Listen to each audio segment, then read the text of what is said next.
Good evening, everyone. Can I just have your attention for a very brief moment? Welcome, first of all, to Formore London. These are the offices of Womble Bond Dickinson here in London. My name is Jonathan Blair, and I am the office head for the office here. I'm going to hand over to David and the panelists in a moment, because I know you've got a very interesting and engaging conversation to follow. But David's just asked me to set a little bit of context in relation to the legal sector and what the legal sector is doing in relation to the important subject of social mobility. We're recording this evening, as you can gather, so obviously a lot of the comments are going to be relevant for the live audience, but some of them are actually going to be directed to the student audience and the young lawyers who will be picking this up, I think, somewhere down the line. So social mobility as a thing, as a subject that people talk about in the legal sector, is something that actually in the last 5 years, and I think this is a good news story, is something that very much is being talked about. I'm not sure why, but when we got into the pandemic, this broader ESG agenda and then social mobility as a strand of that, and all of the different bits that come off that suddenly accelerated. Law firms suddenly twigged that they were missing out on a whole vast array of talent out there because they weren't looking in a particular place, which was not a particularly smart move. So the sector, I think, is wising up. It hasn't properly wised up yet. It is wising up. There's a lot of work to do, but there are lots of programs in place, and we do a lot of those here at Womble Bond Dickinson, so early careers programs, mentoring programs. We did a fabulous program last year. We took part, I think it was a national campaign called 10,000 Black Interns here in the office here.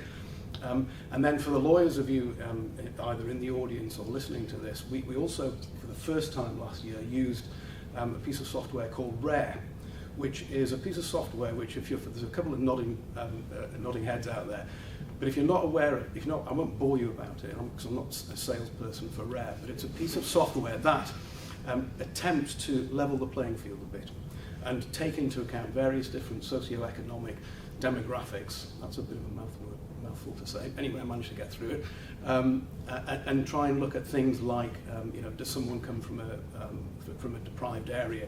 Is the Ofsted rating for their school not particularly good? Do they have primary care responsibilities? That sort of thing. So if you haven't had a look at that, please do.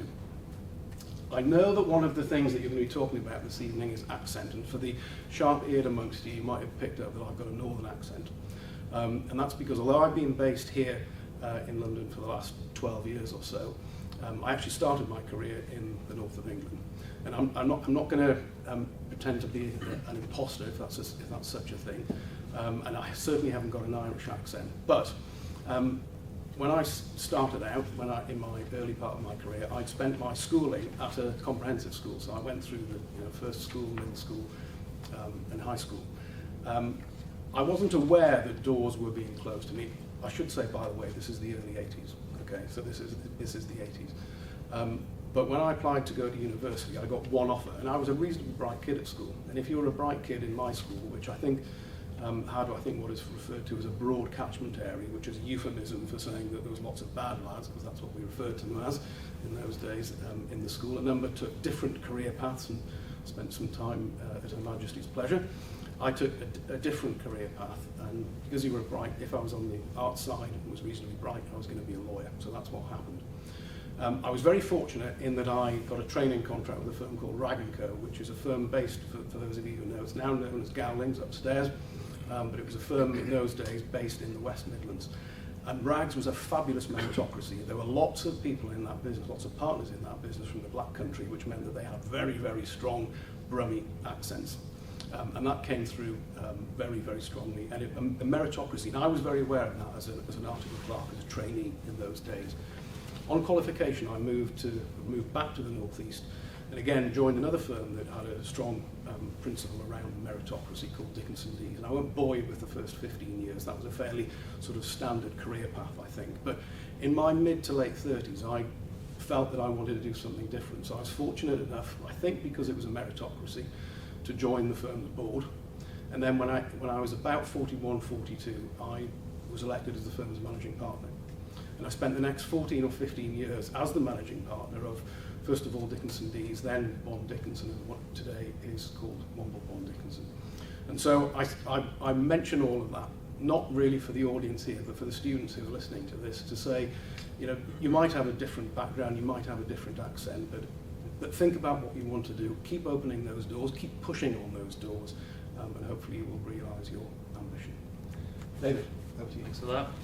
Good evening, everyone. My name is David Walker. I'm Senior Legal Counsel at Demonor, a funder based in London. I'm delighted to introduce our panel of very senior Irish lawyers based in London who are going to talk this evening about pitching voices, literally and metaphorically. Starting at the far end, we have John McElroy, who's the head of commercial disputes at Housefeld in London. He is a commercial dispute resolution expert with extensive experience of high-value litigation and international arbitration cases, and he's twice been recognised as the partner responsible for cases recognised in the Lawyers' Top 20 Litigation of the Year surveys. He's also an active member of Housefeld's Diversity and Inclusion Committee. Next to John, we have Suzanne Todd, one of London's leading divorce and family lawyers. She leads the Family and Trust, Estate and Inheritance Disputes team at Withers in London. She has 25 years of experience of conflict resolution, and she deals with a wide range of national and international family disputes, often with an Anglo-Italian element. She is also a practicing mediator and collaborative lawyer. Next to Suzanne, we have Vincent Keaveney, CBE, who is a partner at DLA Piper in London. He has more than 30 years of experience as a commercial lawyer. His practice is focused on financial services and capital markets, transactions for financial institutions and corporate clients in the UK and internationally. Vincent also was Lord Mayor of London from 2021 to 2022. Before that, he was a Sheriff of the City of London from 2018 to 2019, and he was also a former President of the City of London Law Society. And then joining us virtually from Paris, Philippa Charles. Philippa is an independent arbitrator based at 20 Essex in London, and she was previously the head of arbitration at Stewart's, a leading law firm in London. She has been based in London since 1997. As an arbitrator, she has decided disputes relating to port usage, defence support services, IT supply contracts, commodities, hotels and energy contracts. She is also a member of the judicial panel of the British Horse Racing Authority, deciding cases ranging from appeals from stewards' decisions to disciplinary offences under the rules of racing. Thanks everyone for being here. Before we get into the details of voice and accent, it would be good to start with the basics, particularly how you got from school in Ireland to where you are today in your career. So what was that journey like? John, can we start with you? Yeah, so I am originally from County Fermanagh in Northern Ireland, so I grew up about 8 miles from the border. I am the first in my family to go to university, so I have no lawyers or doctors or anything like that in my family, so I've always, I guess, felt like a bit of an imposter, and even when David's reading out what I do now, it doesn't really sound like that could really be me. It probably isn't really me. And then I went to Queen's and studied law with French. Never had the intention of leaving Ireland, probably setting up a little practice in local village sort of thing. I spent a year in France studying French law and met lots of other Europeans, but lots of people from England, Scotland and Wales who were applying for this thing called a vacation scheme, which I'd never heard of at Queen's. It was never something that had been mentioned. And I thought, oh, that could be an interesting opportunity. And I was lucky enough to get a few schemes, and as a result got an offer for a training contract in London and avoided the horrible institute process back home. But the plan had always been to come over, do my law school, qualify, and then go back to Belfast. And 22 years later, I am still here, having trained at one of the big insurance firms and then moved out to do more general commercial disputes, which is what I am now doing, and having set that practice up at Housefeld. Suzanne? So languages is going to be a theme here. I lived in 6 different places in Northern Ireland by the time I was 14, all around Belfast. I went to an all-girls school, and then I went to university in England because that's what we did back in the day. I did straight law because there was not law with Spanish, which is what I had wanted to do, and I didn't like French A level. And then at the end of my first year, I was offered the opportunity to do a new Erasmus course, either Germany or Italy. Having done 2 years of ancient Greek at school to avoid doing German, I definitely put my name down for the Italian year. So I spent a year in Italy, which was amazing. when I was in Italy, I didn't realise I was supposed to be applying for training contracts, which my parents were obviously not very happy with when I told them I'd missed the boat. But I came back, did my final year at Leicester, started applying for training contracts, and I always wanted to do family law because I'm nosy by nature. So scattergun approach, but one of the firms I applied to was Withers in London. Having supposed to apply a year beforehand, as fate would have it, Withers had just merged with a firm called Mackenzie Mills, and all of the lawyers who joined Withers were Italian speakers. So as part of my training contract interview, and having been training partner for 6 years, I know that this is the bit that actually got me my job. So I got back to my halls at 2 o'clock on a Friday afternoon, and there was a message, because there weren't mobile phones in those days, to say, call this person. So I spent the next 3 hours going round Nottingham city centre on red phone boxes trying to get hold of this person who's now my CEO. And I had an interview in Italian at 4:45 on a Friday afternoon in Nottingham town centre, which got me my training contract.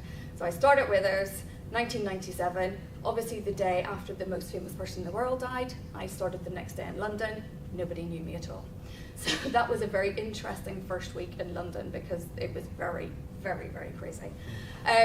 And then I got my job as an associate in my dream team, the family team, in 1999. And then in 2006, having spoken no Italian for 8 years, I was asked if I wanted to go to Lugano to do a talk in trust and divorce in Italian. It's like, right, okay. The opportunity only arose because the other Italian speaker in the team was on honeymoon. So I was like, okay, so I got myself some Italian lessons because having done Erasmus, I didn't study Italian, so I could speak Italian but couldn't read it or write it. So it's not you could give me a presentation and I could go and do it. So I went to Lugano, did that, came back, got lots of internal kudos, which is really important in terms of career development. Was made a partner in 2007, in the days where you were made a partner on a wing and a prayer. There was no such thing as a business case or any of that sort of stuff. It was sort of a tap on the shoulder. And then the financial crash hit and everybody's cupboard was there. I was like, okay, what am I going to do? What's going to be my USP? I was like, I speak Italian. So I started off on a military campaign, as they take the mickey out of me in the office, of thinking about how can I create my own USP. So I headed up the Italian Internal Special Interest Group. I went to the Milan office. I created a whole list of contacts with an Italian connection. And from that, created the brand of being the go-to lawyer in London for Italian things. And I think that's really important from a career point of view, is having a hook from which you can build on going forwards. And then you have to be careful what you wish for, don't you? So I always wanted to be head of the family team at Withers, which is the top ranked family law team, the only team to be in the top of the directories for 25 years. There was an internal management restructure just before I took over, so I got the trust estate inheritance team as well, and a European level job as well. So managed to get to the C-suite level by that stage, which then opened lots of other jobs, such as opportunities to sit on boards. So I sit on the board of the International Academy of Family Lawyers, the International Women's Forum, and all that sort of stuff. So I think it's really important to take all of the opportunities. So like you did with your vacation scheme, and then building on that. That's me. That's it. Well, I grew up in Dublin. I went to UCD, my first 2 years from UCD. I wanted to be a barrister, so I was called to the bar in the King's Inns, which it has changed. The King's Inns course has changed a lot. When I was there, it was a joke. It really was a waste of time. It was a 2-year course that could have probably been done in 6 months. So over the course of that 2 years, I actually went off and did an MLit in Trinity as well. So I have 3 years for both UCD and Trinity. And I had no difficulty at all doing the MLit, writing a thesis in my spare time while I was meant to be doing the bar course at the King's Inns. But having sort of grown up in Dublin and been in college in Dublin, I felt that I needed to do something before I started practice at the bar. The intention was to practice at the commercial bar in Dublin. So London was a very exciting place at that time. This was 1988, early 89. Big bang had happened in 87. The city was transforming itself. It was becoming a lot more diverse, a lot more international. So I decided, well, a couple of years of city experience wasn't going to do me any harm at the bar later on. A lot of people said that was a good idea. I arrived over here at the very end of January 1989, and a bit like John and a number of other people here in the room today, I never went back. I fell in love with London and London life. my first job in London was as an in-house lawyer. I wasn't really thinking about the long term. Got an in-house legal job with Bankers Trust Company, sadly no longer exists. As I say, getting to know London life, I quickly came to a decision that I wanted to stay on. A little bit of luck, and again, luck comes into these things. There was a change of rules. The qualified lawyer's transfer test had just arrived on the scene. I think I did the second. I had to sit a couple of papers because I was an Irish barrister. I had to sit a couple of papers. That was the second sitting of the QLTT back in 1991, if I'm not mistaken. Requalified as a solicitor, went into private practice, and have been in private practice ever since, becoming a partner at Norton Rose and ending up at DLA Piper nearly 10 years ago now, where I've had a very happy 10 years. And somewhere along the line, around about 2009, 2010 or thereabouts, because of my involvement in the City of London Solicitors Company, which is the livery company, the guild for solicitors practicing here in the city, and this side of the river counts for that purpose as well, to reassure our hosts here this evening. I found myself being drawn into thinking about standing for election in the city, which I did in 2013. I was elected as an alderman in the city. To be Lord Mayor, you have to be an alderman who has served as sheriff, hence the year as a sheriff based in the Old Bailey in 2018, 2019. And I found myself serving as the 693rd Lord Mayor of London in a rather remarkable year, 2021-2022. As you remember, as I mentioned, that extraordinary, I really remember that week in August 1997 after Princess Diana died. But when the flowers on the tube, there was we could get into stories about this, but I remember getting on the tube, going around the Circle Line on the tube one evening, and everybody was getting on each of those stations that intersects with the overground, and people getting on with flowers. By the time we got to South Ken, all you could smell in the carriage was absolutely full of people with bundles of flowers, and all got off at South Ken and walked up to Kensington Palace. It was the most extraordinary week, and I had a little bit of that in my year as Lord Mayor, with the Platinum Jubilee, the death of the Queen, and the accession of His Majesty King Charles, and 3 Prime Ministers, 4 Chancellors, and of course the last time I was at a London Irish Lawyers Association event was the event that was held on that Thursday the Queen died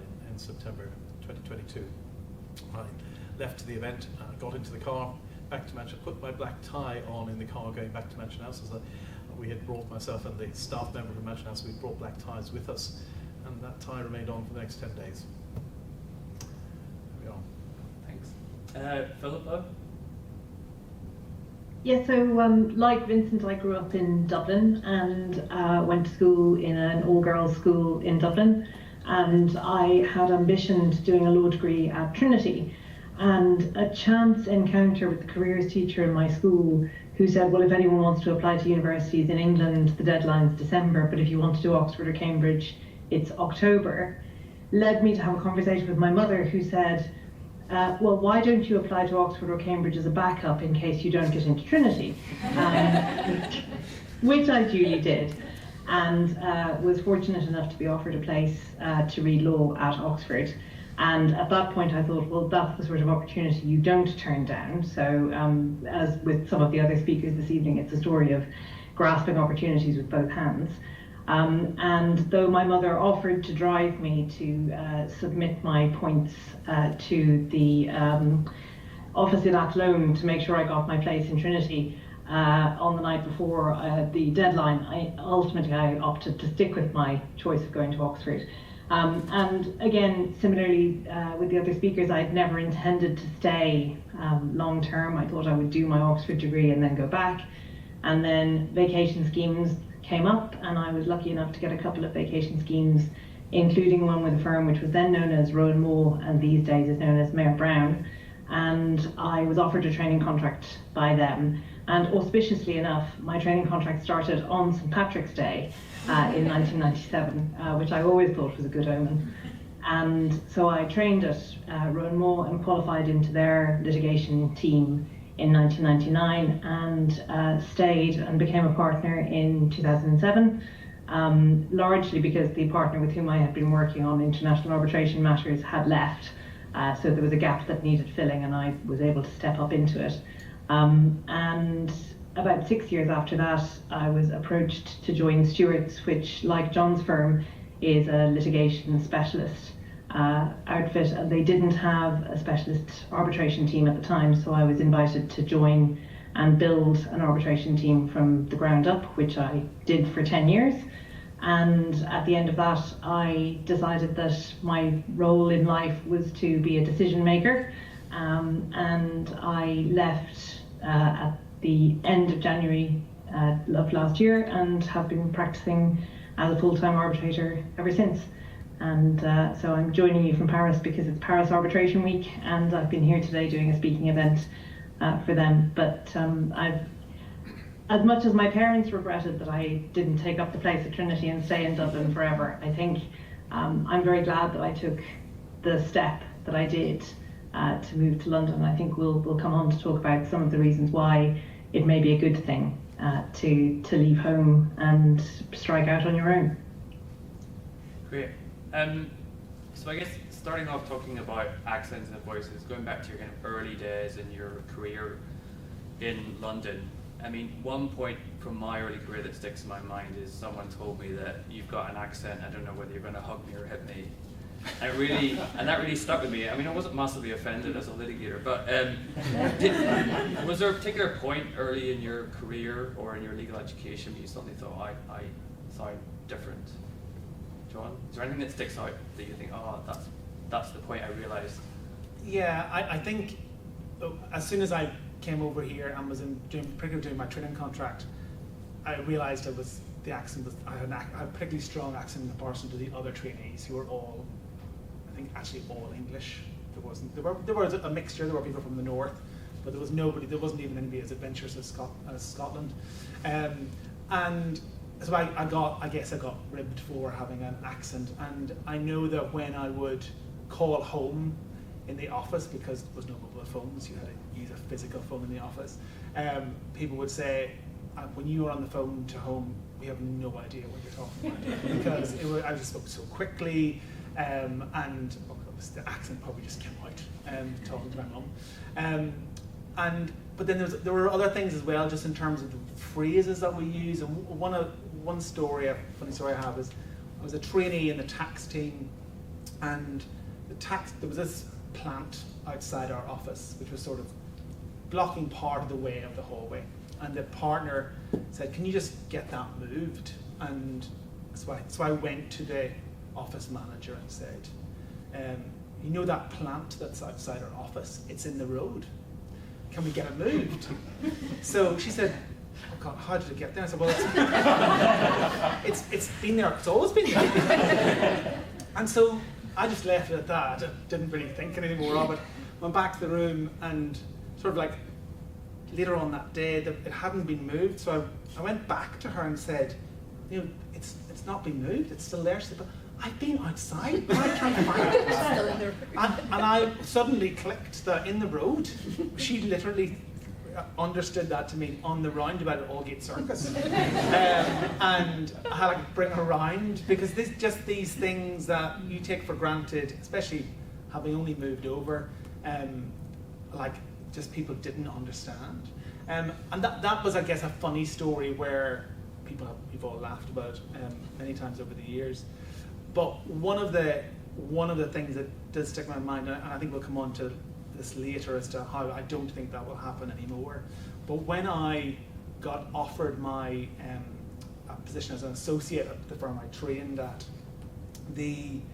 my supervisor obviously I went back to the room, congratulated me, and said, the only thing that will get in your way will be your accent. And I remember being just totally shocked by that at the time, because nobody had ever been so direct about an issue with my accent before. And I also thought, well, I guess this is just me, it's not going to make me change my accent. If anything's going to make me retain that accent for longer.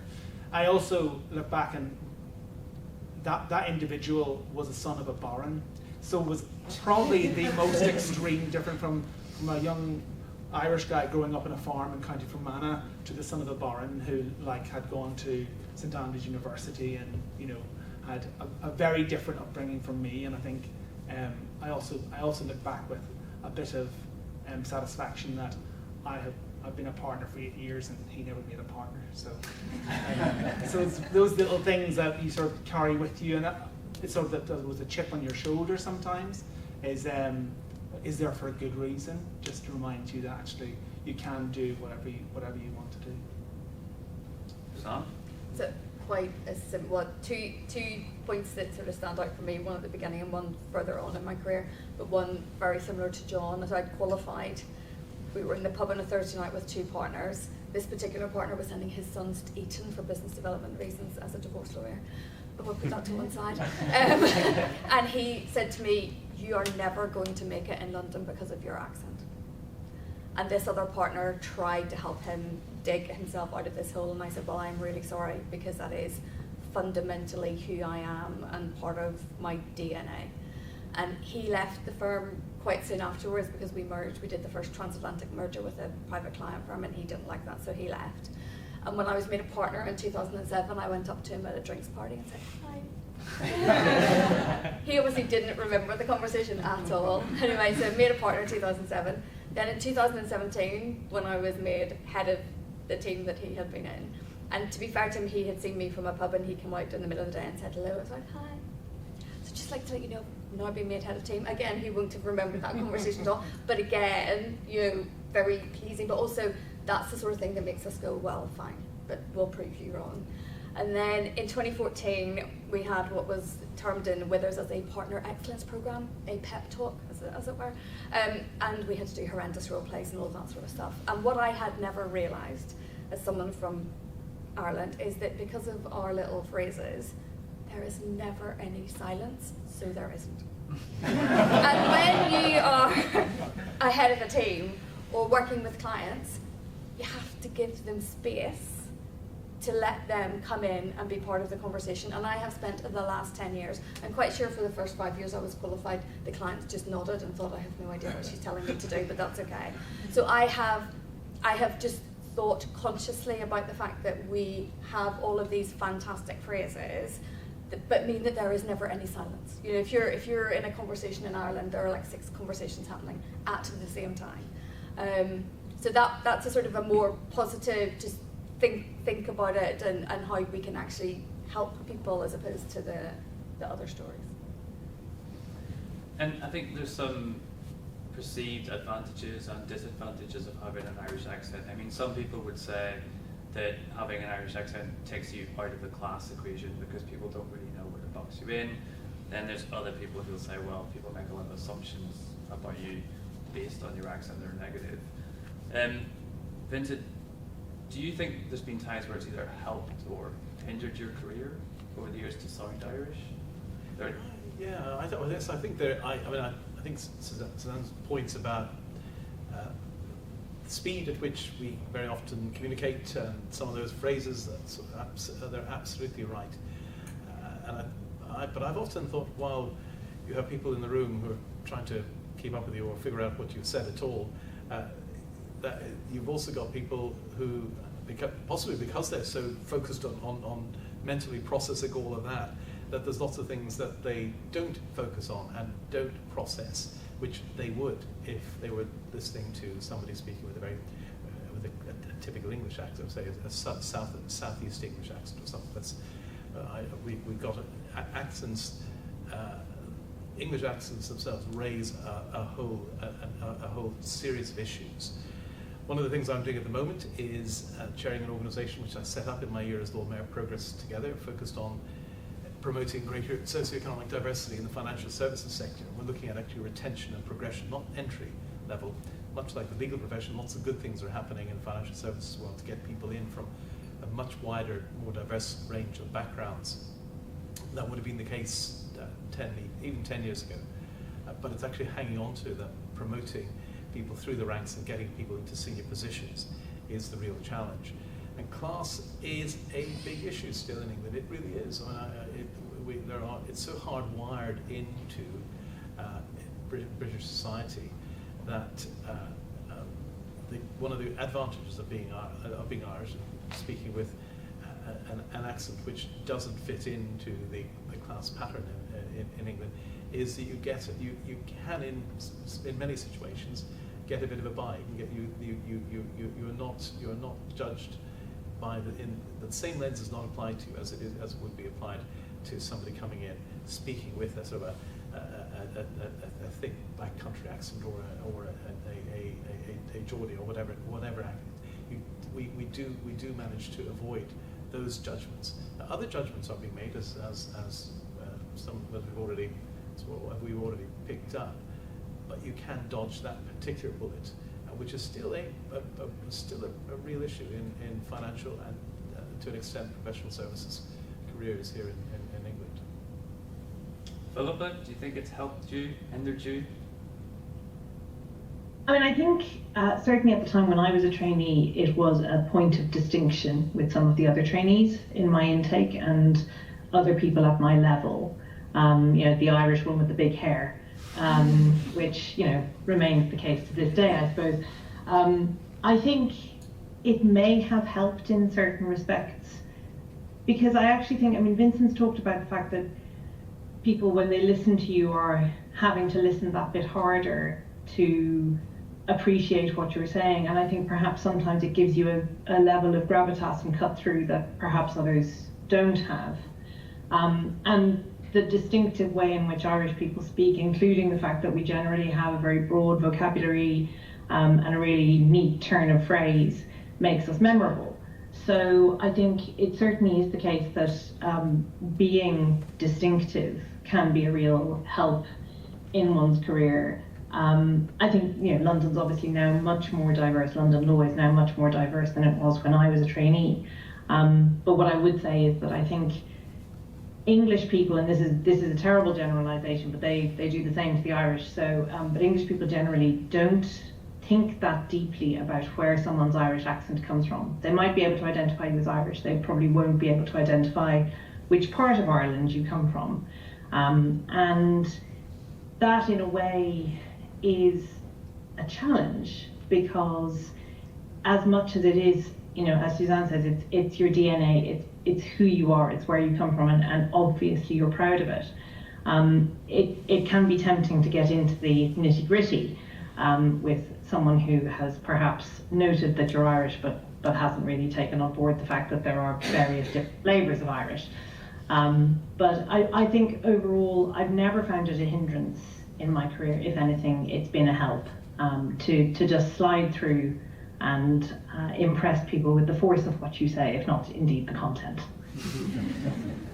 And you talked there about the way people listen to an Irish accent. I mean, you're a full-time arbitrator now, so a lot of your time, which can be difficult for Irish people, is just listening rather than talking. And so you're listening to advocates from all around the world. What impact if someone's presenting a case in front of you, do you notice their accent? Does their accent, be it German, English, Irish, or whatever, have an impact? So I've given this quite a lot of thought, actually, because it's true. Since I've been sitting as an arbitrator, I've been faced with a lot of different advocacy styles and people from different backgrounds. And I think, from my perspective, the accent isn't what matters, it's the clarity of their expression that matters. And someone who is making a good case persuasively and well will do so irrespective of whether they're Australian, German, Indian, whatever. So the importance, I think, for me as the listener is that someone speaks clearly and at the right speed for note-taking, which is something I was always guilty of whenever I did advocacy, because I'd get up in front of a judge or an arbitrator and run at my usual sort of 120 words a minute. And find them looking ever so slightly tired by the time I got to the end of my submissions, because it was all just going a bit too quickly. One thing I've noticed is that transcribers, especially, the first sort of half an hour or so of hearing a new voice, you'll see that the raw transcript that they produce can be really patchy, and they hear things and transcribe them phonetically, and some of it looks like utter gibberish. but actually they get the accent on their ear really quickly. And I think actually Irish people do that as well. So they're quite receptive to untangling what an accent means. And so I think rather than being nervous about the fact that you have an accent that may be different from everyone else in the room, it's an advantage, because as I say, it forces people to listen to you, and actually very quickly they forget that they are listening to someone who has an accent and they're concentrating on the content, unless of course you decide to use the expression, we'll put that on the long finger, which I have used at various points in my career to the general bemusement of everyone in the room. One of my former colleagues actually looked at me blankly for about 30 seconds and said, "Is that rude?" So that would be my view. As long as you're expressing yourself clearly and not using something that's so idiomatic only another Irish person would understand it, you're probably fine. And then I suppose one of the ways people will be expressing themselves is if they're applying for jobs, they're doing interviews like you described, doing it, well, probably not on a payphone anymore. But John, Suzanne, you've both been involved in recruitment at one time or another. What impact does it have if someone comes in and they're doing an interview and you hear an Irish accent or you hear an accent that's not the usual received pronunciation? Does it have an impact? Do you notice? Well, I think, just building on what Jonathan was saying earlier, some of you might have heard of the Speaking Up report by the Sutton Trust, which came out in November 22, which, to build on Vince's point, the UK has some of the highest levels of accent diversity in the entire English-speaking world. So when people are coming in for job interviews at whatever level, it's having an impact. So what we need to be thinking about as employers is having a wide range of accents within the organisation. The report suggests, as you were saying earlier, there should be no implicit expectation within a workplace that professionalism is signalled by the sounding like someone is coming from a certain region or socio-economic background or has had a public or private school education. And one stat that I thought was quite alarming, so accent bias and anxiety across the life course. So self-consciousness and anxiety about accent bias is highest during university, particularly when approaching the end of a degree and facing entry into a chosen career, so looking for a job. 35% of university students reported being self-conscious about their accent, a higher proportion than those amongst university applicants, so those at 17 or 18, or those who are professionals in the workplace, which is 23%. So that is, the question is spot on, because it's obviously that is the sort of pinch point in the career, because if you get your first job, you get your foot in the door. And I think I was training partner from 2010 to 2016. So we had moved on from the Withers that I joined was very much a green welly boot firm in 1997 with one office and 30 partners. We are now 220 partners and 17 offices worldwide. So by the time I was training partner and bringing people through, there was a very different feel about the firm.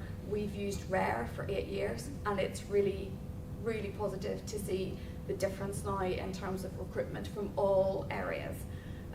So it is. So when I was a trainee back in 1997, there were in fact 2 people from Northern Ireland on my intake, which was a shock to Withers. but I think people have to not be worried about it, and that's very easy for us to say when we're on the other side. But for anyone who is listening, yeah, and I agree. I think diversity is now so key in our organisations. I think even from 20 years ago, when our client base in the work that I did was nearly always English males. So therefore, when they recruited their trainees, they recruited in the likeness of their clients. And that, I think, has changed because our client base has changed. Our client base is so diverse. I think the work that we do is so much more international now than it was 20 years ago.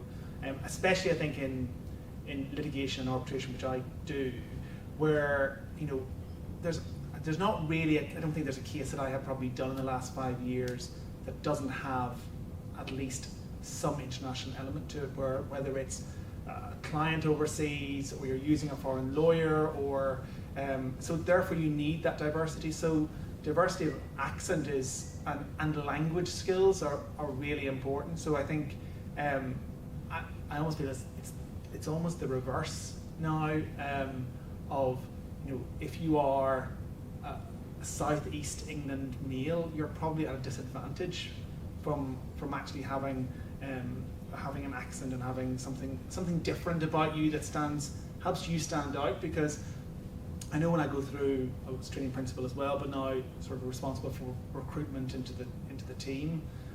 When we're recruiting, we're looking for people who bring something different to the table, that think a little bit different, with diversity of nationality, of culture, of religion, of of background, whether it's race, LGBTQ+, gender, all of that. I think it's a real asset. I think that's what's changed hugely in the last 20 years. And I think we should all be proud of your accent and hold on to it, because it is something that will make you more memorable than maybe the other person that's been in the room before you.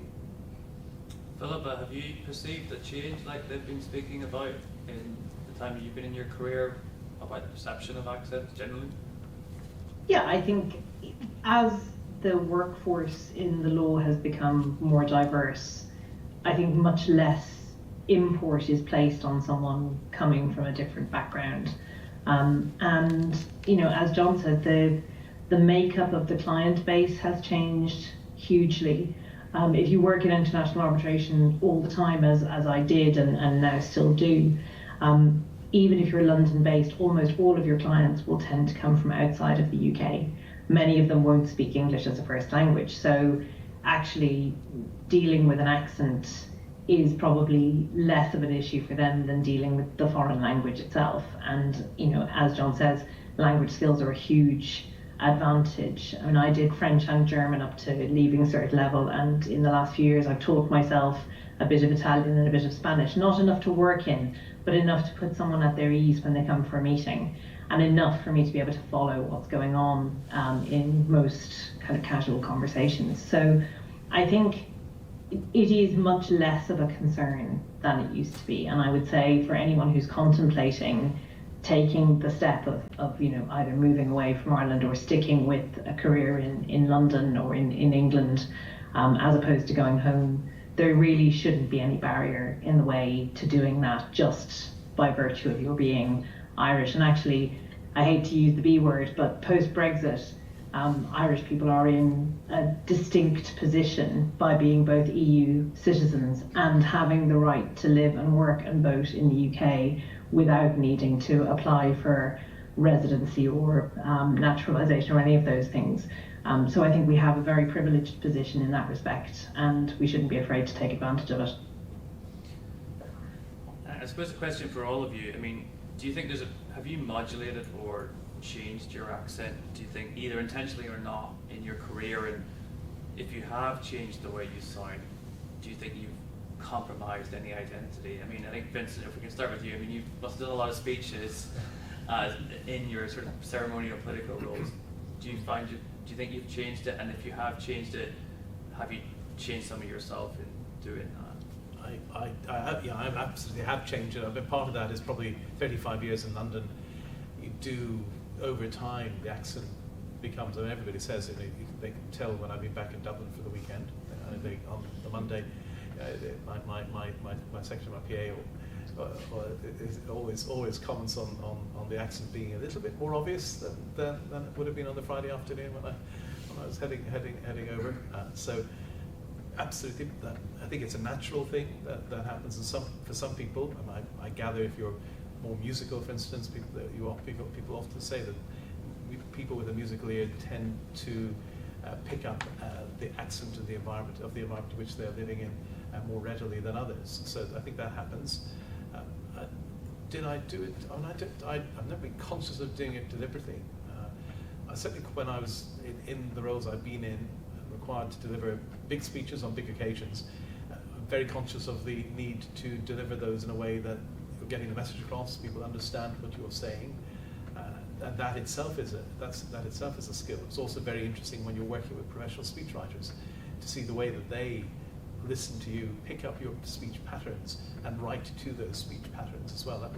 That's one of the fascinating things about the role of Lord Mayor, for instance. A team of 3 speechwriters pumping out the 700 plus speeches you do over the course of the year. So it really is.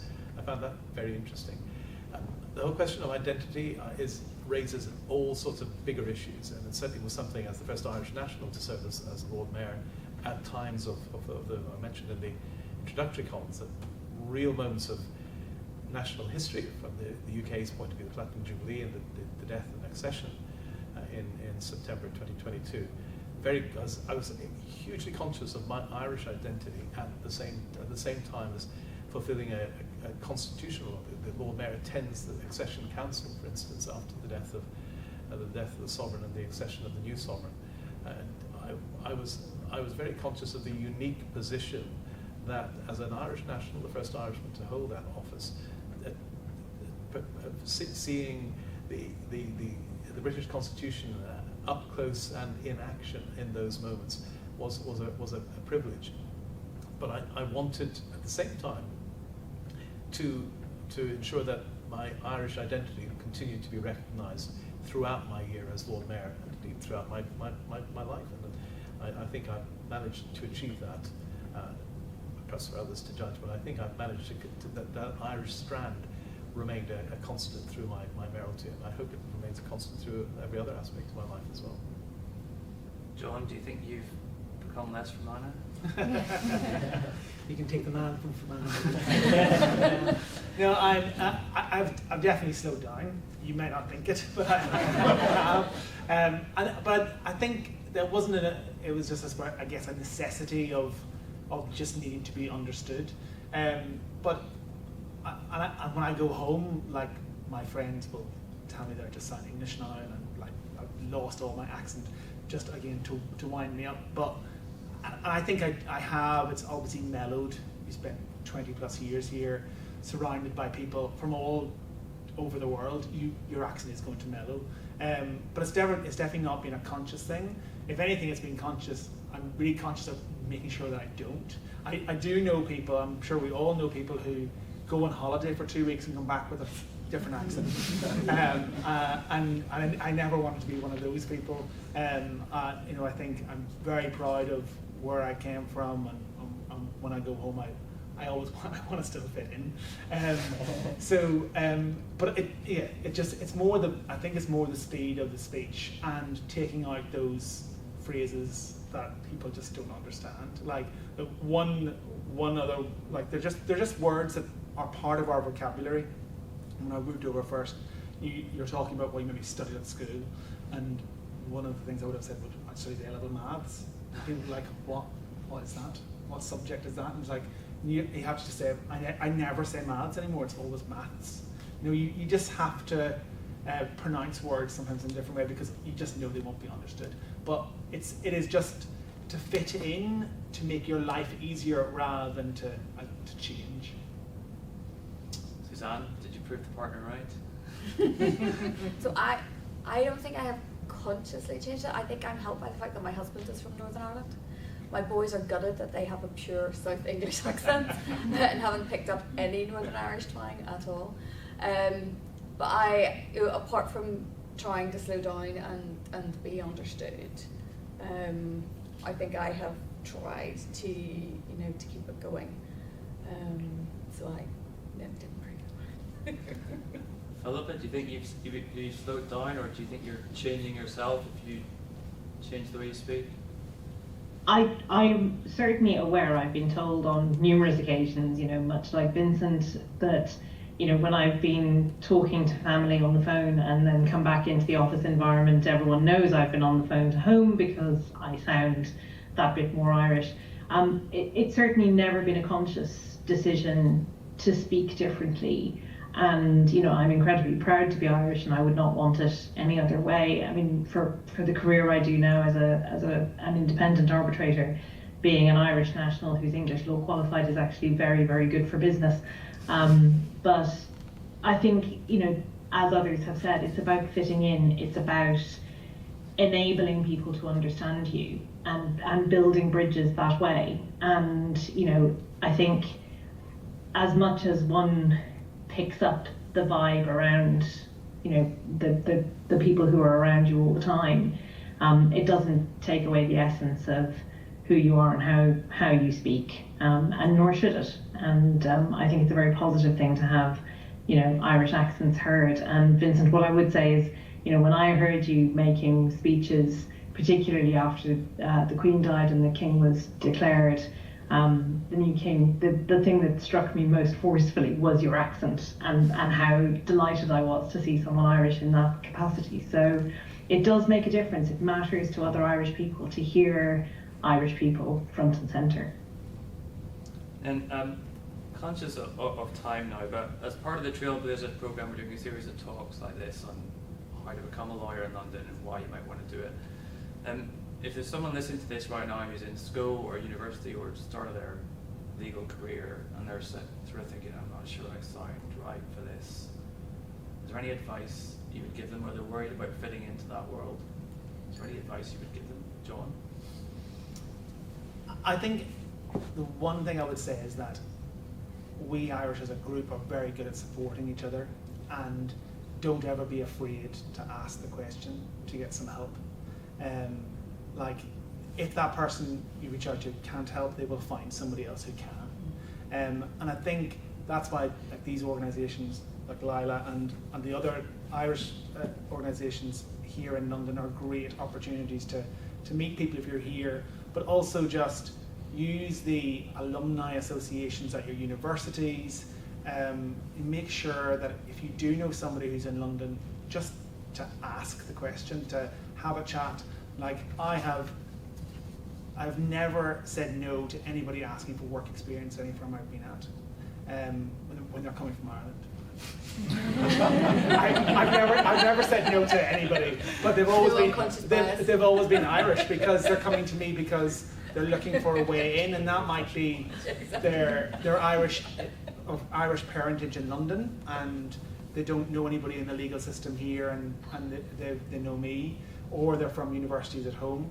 I think, like, we will do whatever we can. So I think that's the one thing, I guess, if you have that opportunity. Looking back at Queen's, as I said, they didn't even tell us that it was possible to get vacation schemes in London. It was so inclusive of, like, don't dare leave, even though they had this institute process where only 100 people could qualify every year, and they had 600 people at Queen studying law.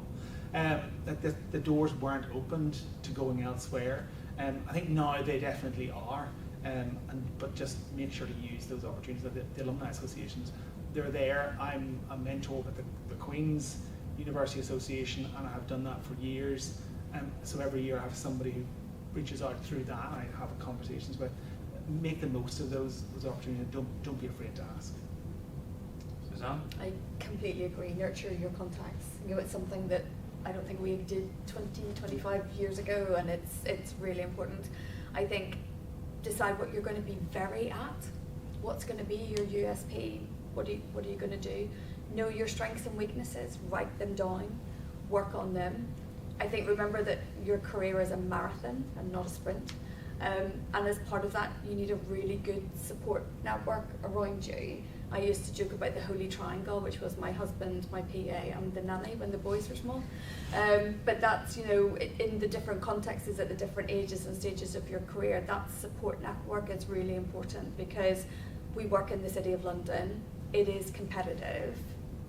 Well-being is very firmly on the agenda now, but it is still very hard to work in the City of London. And I think acknowledging that and making sure you've got that support network around you is really important. Vincent? I totally agree with everything that's been said. The one thing one other point I'd make, thinking about my time, I did 4 years as a graduate recruitment partner in the mid-2000s. I was always very slow. In fact, I don't think I ever hired somebody where I felt at the end of the interview that I hadn't really met the person. That's sort of about something around authenticity, about being yourself.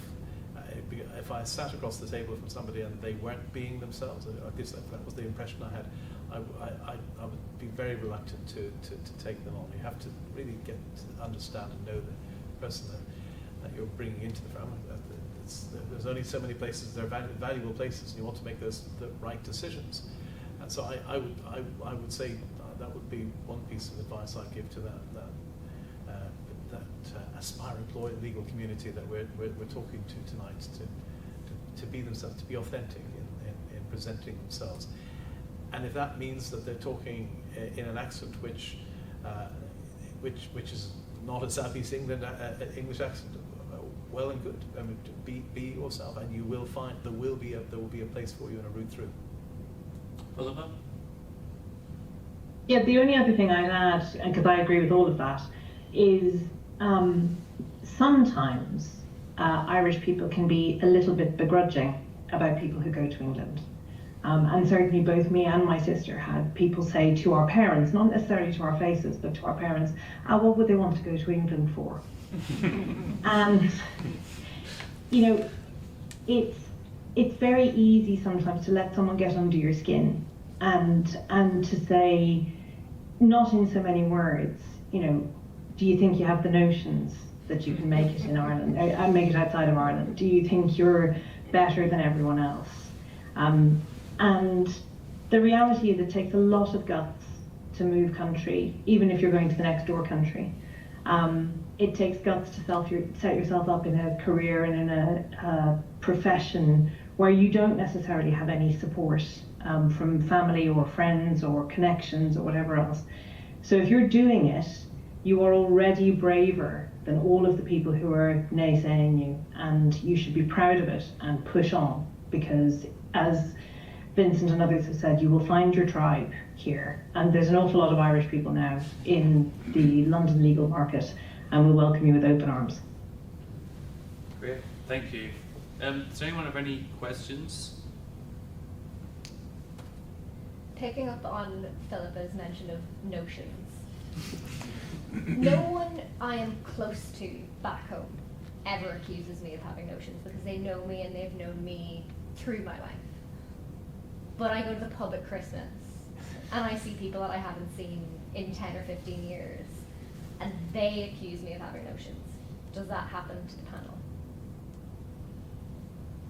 I think it probably happens to everybody when they go home. I think a lot of us just take a little pinch of salt, because the people who actually you care about know the real you. So I think that's probably true. I have to say, I'm always more surprised by people. I worry that people think I have notions from having been away, and actually I go into the pub at home at Christmas, and people are just welcoming me with open arms back, and they're interested to know what I've been up to and what I've been doing, and so I think I'm always more, I guess I'm more surprised.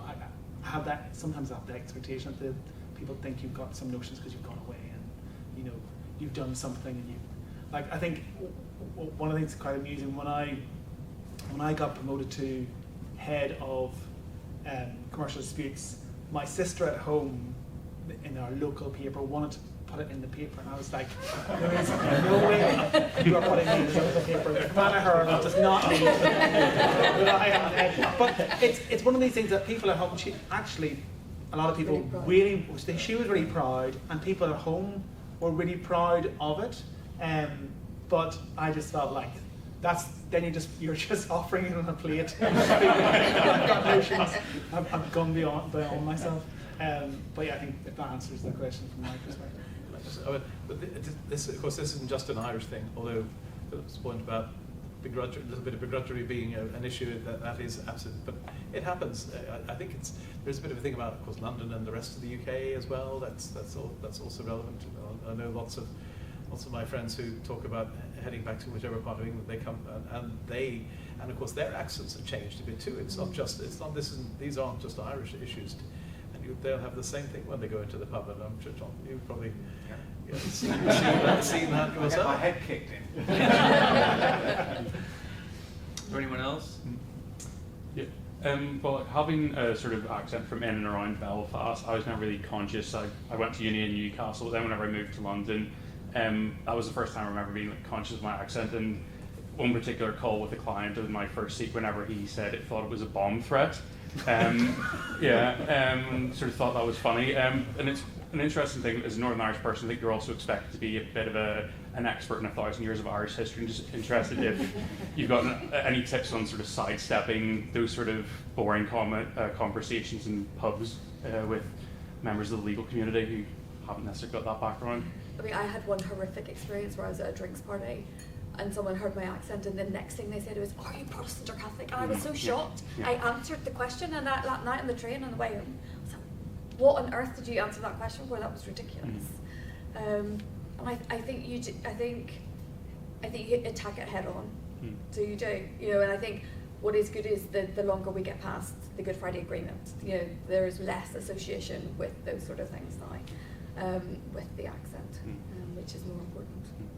I also think there's an element of people, it's the only thing they think they can ask about Northern Ireland, because actually they don't know anything about us. Apart from Game of Thrones. But like, so it's often the instinctive thing, oh, what are you? And we instinctively answer it. But also, or they just, because if somebody at home asks that question, they don't ask what are you, they just ask what school you went to. But so I think sometimes there's often no malice behind it. It's just a case of what else. That's the only difference that I know of those. That's there's two sections of society. It's actually obviously now total ignorance of Northern Ireland because it's such a diverse society in itself. And the reality is most of us didn't study Irish history, so we can't even answer the question.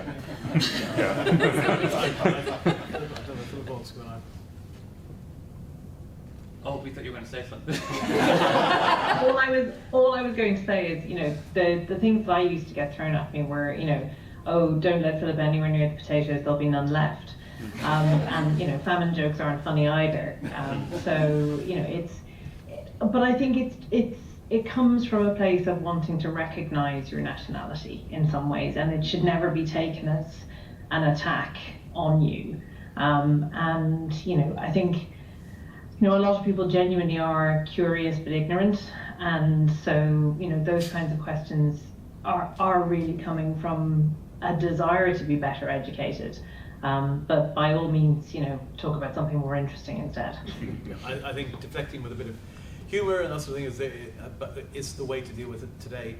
Thankfully, we're in a position to do that. I mean, there's a few of us, certainly a few in the room here, who will, when they arrived in London first, it was a very different story, and we had, I remember hearing in the office something odd on a Friday night. There was one of the Canary Wharf bombs, and there was still that sort of thing was still happening in London, and that was part of the an Irish identity here in London at the time, and that required a lot of negotiating around dealing with understandable emotions that related to that sort of activity in that period in the 80s into the early 1990s.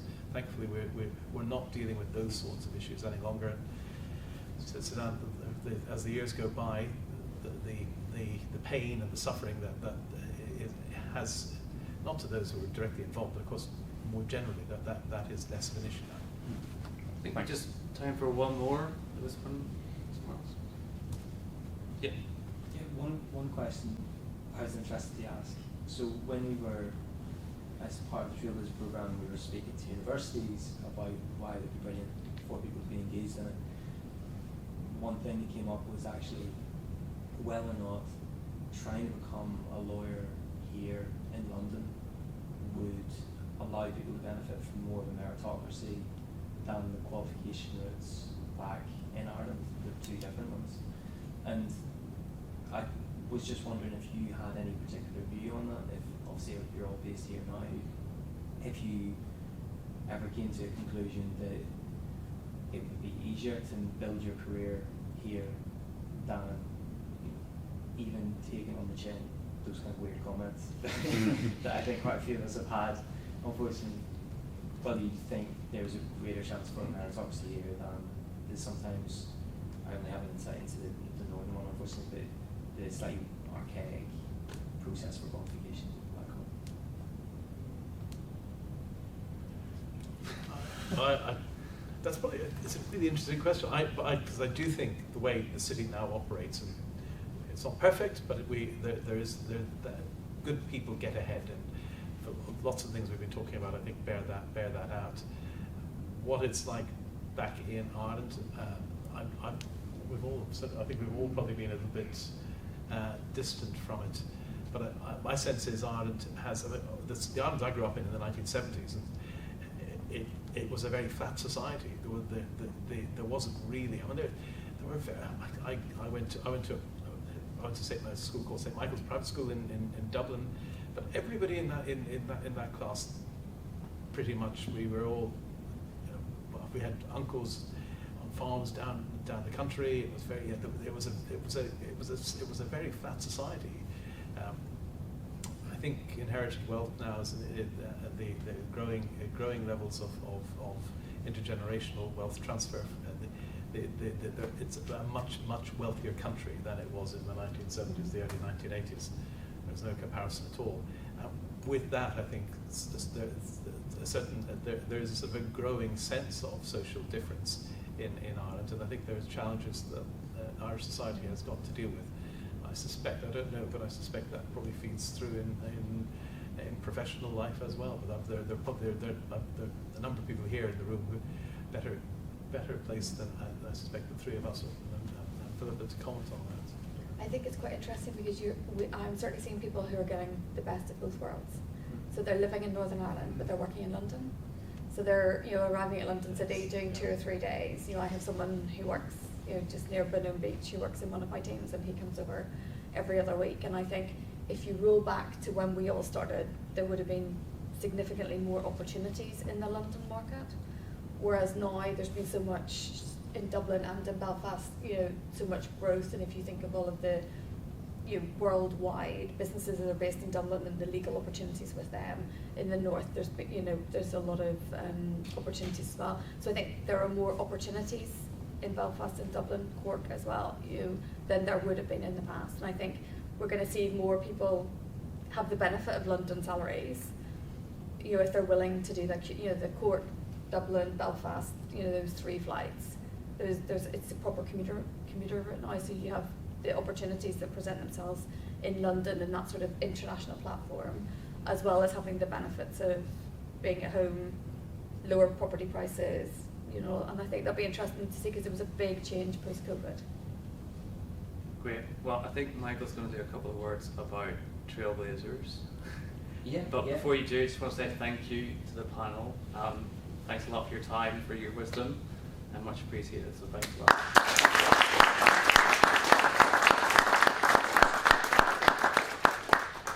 So I'll be super quick. It's just basically very quick to say. So firstly, obviously, thank you for the fantastic panel, fantastic chair, and for Wobbles hosting us. But just to quickly say, this is part of the Trailblazer program, the broader Trailblazer program, and it's something that we're really excited about. And hopefully, everyone who hasn't had the chance to do a Trailblazer thing up until now have got a feel for the standard of the stuff that we are able to put on and the quality of the people who want to engage in it is. And so, basically, the Trailblazer program is something that LILA runs, and it's an attempt to connect the passion and the expertise and the experience of the London Irish legal community here with the trailblazing world-class talent that exists all across the island of Ireland. And we do that in a couple of different ways. We do it through workshops about legal skills to try and help people on the pathway that we also point them towards through the talks that we run, things like this. And then we also run 2 different competitions, one about problem solving and legal drafting, and one about a mock trial competition. And that's to try and give a platform for those people from back home who already are just bursting with talent, the opportunity to display it, and the opportunity to put that on their CV, the opportunity to allow them to show how brilliant the amounts of talent are coming out of areas which are considered non-traditional, even in an Irish context. So we've just finished with this talk the pilot year of our programme, so the 23-24 year of our programme, and we are starting to gear up now, and the rest of the way for the next year of the programme. And if our first year was our pilot year, our second year is the foundational one, where we're really trying to build it in, build on the foundations we had in the first year. And I just wanted to very quickly say it is a totally open door.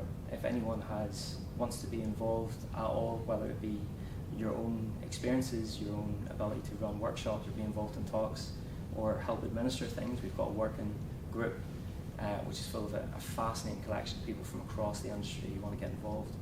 And if your firm or your chambers or your business wants to get involved, there cannot be too many people getting stuck into this.